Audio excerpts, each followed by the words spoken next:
The end of the road is officially in sight for one of Hollywood's most iconic action franchises. At a recent fan event, Fast and Furious star and producer Vin Diesel dropped two bombshells that sent shockwaves through the fandom. The final chapter of the saga will be released in April 2027, and Paul Walker's beloved character, Brian O'Connor, will return for one last ride. For longtime fans of the franchise, it's the emotional moment they've been waiting for.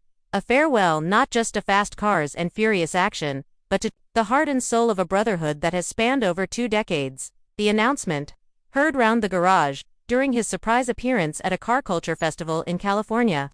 Diesel addressed the crowd with signature gravitas. With passion in his voice and tears in his eyes, he confirmed that Universal Pictures had asked him to commit to a final release date, April 2027, but the actor wasn't ready to jump in without some major conditions.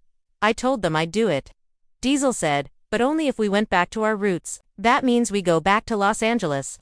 That means street racing. And that means one more ride with Brian." The crowd erupted in cheers at the mention of Brian, the late Paul Walker's character and the franchise's moral compass, who was last seen in Furious 7, driving off into the sunset in an emotional tribute after Walker's tragic death in 2013. Paul Walker's legacy, a brother on and off screen. Paul Walker wasn't just a co-star to Vin Diesel, he was a brother. Their bond off-screen reflected the core values of the franchise: loyalty, love, and family. Walker's untimely death during production of Furious 7 left a deep void. The filmmakers completed the film using CGI and the help of Walker's brothers, Caleb and Cody, who served as stand-ins for several scenes.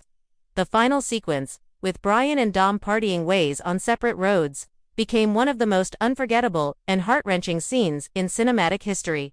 Since then, the franchise has respectfully kept Brian's character alive in the universe. He's referenced as being retired and living a quiet life with his family, occasionally glimpsed through subtle nods like his iconic blue Nissan Skyline pulling into the driveway in F9. But now, Diesel has made it clear, Brian O'Connor isn't done yet. How will Brian return? Diesel didn't go into technical details, but fans are already speculating on how Brian might make his comeback. With CGI and digital technology advancing rapidly in the decades since Furious 7, recreating Paul Walker's likeness is more achievable and more realistic than ever before. There's also a strong possibility that Caleb and Cody Walker could once again step in to physically portray Brian, with facial mapping and voice modulation used to complete the performance. Importantly, any return would likely have the blessing of Walker's family, who have remained involved with the franchise behind the scenes. Still, questions remain. Will Brian be featured heavily in the plot, or will it be a symbolic return, a single race, a dream sequence, or a meaningful flashback? Whatever the format, fans are hopeful it will be done tastefully, respectfully, and with the same emotional impact that made Furious 7 such a powerful farewell.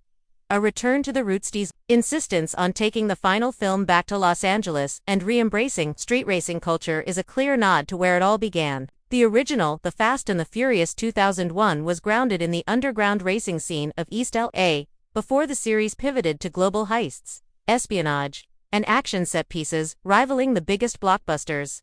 "We've gone to space. We've dropped cars from planes. We've saved the world a few times," Diesel told fans. Now it's time to come home. This shift could signal a more intimate, character-driven finale, one that focuses on the family at the center of it all, rather than bombastic spectacle. That's not to say the film won't have its fair share of adrenaline. It is fast and furious, after all, but it may be more grounded, heartfelt, and nostalgic than previous entries. The end of the road for many. The news of an official end is bittersweet. After over 20 years, 10 core films, multiple spin-offs, and billions at the box office, Fast and Furious has become more than just a franchise. It's a cultural phenomenon, a legacy built on loyalty, speed, and, above all, family. As Diesel has said countless times, it's all about family, and this final film promises to bring the family back together one last time with all the laughs, losses, and love that have made the series a global sensation. The return of Brian O'Connor isn't just fan service, it's a love letter to Paul Walker, to the fans, and to the story that changed Hollywood. What to expect in Fast and Furious 11, though the script is still under wraps. A few key themes are already emerging. Dom versus legacy. Dominic Toretto will likely face his most personal challenge yet. Not a villain, but time itself. What does the future of his family look like? What legacy will he leave behind? Brian's role. Whether it's a digital cameo or a more substantial arc, Brian's presence will guide Dom's final choices. The emotional stakes will be sky high. L.A. as a character, returning to the streets of Los Angeles offers opportunities for classic car chases, neon-lit races, and callbacks to the early films. Expect a ton of Easter eggs and returning faces. A final send-off. Expect closure. Not just for Dom and Brian, but for Letty, Roman, Tej, Mia, and Ramsey. Everyone will get their moment to shine and say goodbye. Diesel's final words to fans. Vin Diesel closed his announcement with a heartfelt message. I made a promise to Paul. To finish this story the right way, we're going to do that. And we're going to do it together. With that, he revved the emotional engines of millions of fans across the globe. And while there's still nearly 2 years until the final film hits theaters, anticipation is already building for what promises to be a truly unforgettable farewell.